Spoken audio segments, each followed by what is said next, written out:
idées pour apprendre à s'aimer soi-même, des astuces à mettre en pratique pour y parvenir. Mais avant cela, Sylvia, j'ai un petit message important à faire passer à nos auditeurs parce que c'est dans quelques minutes, on vient de recevoir ce communiqué d'Odyssey. Il y a une coupure et une casse sur l'alimentation en eau potable, donc sur le Lamentin, et elle va être interrompue à partir de 9h, c'est-à-dire dans un quart d'heure, et ce jusqu'à 15h. Ça s'adresse évidemment aux habitants de la route de Palmiste, à tous ceux qui sont de ce côté et qui vont y passer également. Il y a donc une coupure, une casse sur le réseau. Une signalisation par feu tricolore sera mise en place. On dit prie ses abonnés de bien vouloir l'excuser, mais en tout cas, si vous avez besoin d'eau, attention à ceux qui habitent du côté de Palmiste. Alors, on revient à notre histoire, à notre sujet. Comment apprendre à s'aimer soi-même? Des phrases, des idées, des réflexions à mettre en pratique pour y parvenir. Et c'est de suite tout le monde à côté. Alors, comment apprendre à s'aimer soi-même? On va se réadopter. On va se regarder avec un regard neuf. Et puis, on va essayer de se détacher de cette image qu'on avait de soi, de ces critiques, de ce jugement, de tout ce qu'on nous a intégré depuis tout petit, puisque ça arrive dès l'enfance. Hein, tu es trop comme ça, tu es trop comme ci, tu ressembles à ton père, tu ressembles à ta mère, tu as le caractère de cochon de ton père. C'est souvent à ça qu'on s'identifie en grandissant, et puis on a une espèce de jardin, on alimente toutes ces croyances qui sont des fausses croyances. Et aussi, on a une image de soi qui est erronée. Souvent on se voit gros, on se voit trop maigre, on a toujours un regard qui n'est pas un regard d'amour, mais un regard de critique. Et en fait, en se faisant cette auto-analyse et en changeant sa perception, parce que c'est juste un déclic, changer sa perception et se voir autrement, à commencer à apprécier certaines parties de son corps. Je ne dis pas qu'on va s'aimer d'emblée du jour au lendemain, mais au fur et à mesure on s'observe. Allez, on observe ses mains, on observe ses pieds, on observe ses jambes, on observe les parties auxquelles on n'en faisait pas attention ou les parties qu'on rejetait, parce qu'il y a beaucoup de personnes qui rejettent certaines parties de leur corps. Ah, j'ai de la cellulite, j'ai de la peau d'orange, j'ai des rides. Ça fait partie d'un processus où le corps il va pas rester tout beau, tout neuf toute la vie. Donc, au fur et à mesure, il faut s'adapter à ce corps-là et puis être surtout très tolérant avec lui, tolérant avec soi-même. D'accord, donc on va commencer finalement à supprimer toutes ces idées qu'on nous aura martelées un petit peu plus tôt, et toutes ces idées qu'on a sur soi-même. Donc on commence déjà à se focaliser sur soi-même, sur son corps, et on lui trouve des qualités. On l'accepte tout simplement. On l'accepte, on lui trouve des qualités, et puis surtout on cultive son authenticité et son unicité. On est chacun des individus uniques. Bon, même chez les jumeaux, on trouve des différences. Mais on est des individus uniques et chacun nous apportons quelque chose avec cette unicité. Après, on peut naître avec une infirmité.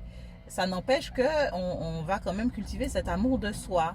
Parce que le plus important, c'est ce qu'on a à l'intérieur. C'est pas le véhicule. Le corps n'est qu'un véhicule. C'est un habitacle qui nous permet de nous déplacer, de faire pas mal de choses. C'est sa maison. C'est votre maison. C'est ce qu'il faut aimer. C'est dans cet endroit qu'on se retrouve tout seul, souvent avec soi. Et c'est un endroit très important, c'est votre temple. Donc il faut l'honorer et il faut l'apprécier au fur et à mesure. Ça veut dire aussi arrêter de vouloir être parfait ou parfaite. J'ai de trop grands pieds, les plus petits c'est plus sympa, j'ai une taille trop large, la taille fine c'est mieux, j'ai un handicap, les autres sont mieux que moi. De toute façon, on trouvera toujours quelque chose qui ne va pas. Je veux dire, même les personnes qui nous semblent les plus parfaites physiquement, mais quand on les connaît bien, on se rend compte qu'elles ont des complexes également. C'est le gros orteil qui n'est pas assez à son goût. Il y aura forcément toujours quelque chose qui physiquement n'ira pas. D'où l'idée, par contre, de cultiver effectivement ce que tu disais, Sylvia, l'intérieur en qui on est. Parce que là, si on s'apprécie et qu'on s'aime, on acceptera plus facilement les petites spécificités physiques. Oui. Tout ça pour vous dire qu'on est quand même pollué visuellement par la publicité, par des modèles qui ont été photoshopés, par des images qui viennent nous empêcher de nous voir tels que nous sommes, parce que nous sommes des êtres merveilleux, quelle que soit la forme, la corpulence, la couleur de peau, l'ethnie. On est tous des êtres magnifiques. Il faut arriver à se voir avec ce regard d'amour-là. Et une fois qu'on a ouvert le cœur, encore une fois, ça, tout revient vers le cœur. Une fois qu'on a ouvert le cœur, on s'apprécie. Ah, je suis peut-être pas, je suis peut-être pas une taille de mannequin, mais je suis confortable dans le corps dans lequel je suis. Je m'aime et je m'apprécie. Je mérite d'être aimé. Ce sont des petites phrases comme ça. On se regarde dans le miroir et on se sourit le matin. On se réveille, on est content. Il n'y a pas de raison à chercher pour être content. On est juste content parce qu'on est vivant, on a ouvert les yeux et on est dans ce corps magnifique. Mais c'est vrai que c'est une vraie chance, la vie. J'arrête pas d'y penser. Je me dis, tu te rends compte, ce sont des millions, des milliers de spermatozoïdes qui se sont battus combien de fois pour arriver enfin à féconder une ovule, et vous êtes là, vous êtes donc forcément, c'est une chance et le résultat d'une bataille. Ah oui, c'est quelque chose de compliqué. Alors, apprendre à s'aimer soi-même, c'est aussi prendre du temps pour soi, c'est aussi oser dire non. Oser dire non, surtout quand on n'a pas envie de faire quelque chose et faire les choses à contre-cœur. Tout ce qui va être fait à contre-cœur va être marqué dans le corps. Ça va ressortir une semaine après, un mois après. Ça va s'accumuler. Ça va causer du stress et des tensions dans le corps et on ne sera pas heureux. Après, pour se déprogrammer, il faut 30 jours. Se répéter des phrases, des mantras, on peut s'écrire une lettre d'amour, on prend soin de soi, on instaure des petits rituels. Je vais me faire masser, je me fais des gommages, je m'offre une journée chez le coiffeur, je m'offre une journée totale de bien-être dans un spa.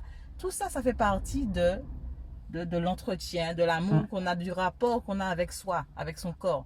Le corps, c'est un être à part. Il va faire des blocages, il va s'ouvrir et accueillir quand tout va bien. Quand tout va mal, on aura des signaux d'alerte, on va gonfler, on va avoir des problèmes d'articulation, on va avoir des douleurs dans la colonne vertébrale, dans les cervicales. Donc si on n'est pas en osmose et en symbiose, en bonne communication avec son corps, si on n'aime pas son corps, il va toujours envoyer un message d'alerte. Merci Sylvia Zobéide pour tes conseils. On terminera ainsi cette série entamée au mois de septembre avec cette belle pensée, apprendre à s'aimer soi-même, à changer effectivement l'image qu'on a de soi-même, à changer notre passé, oser dire non, oser se choisir soi, prendre du temps pour soi. C'est ce que je souhaite à tous nos auditeurs, aux couples formés, reformés, à ceux qui se retrouvent seuls aujourd'hui et qui se disent bon Dieu, il va falloir que je trouve une solution, que je refasse ma vie et que quand même j'acquière le bonheur comme tous les autres. Bien, merci mille fois Sylvia Zobéide d'avoir accepté de partager vos conseils. Je vais rappeler un petit numéro de téléphone pour cette coach lumineuse, encore une fois, je le rappelle, pétillante, inspirante, à voir, à écouter, à entendre.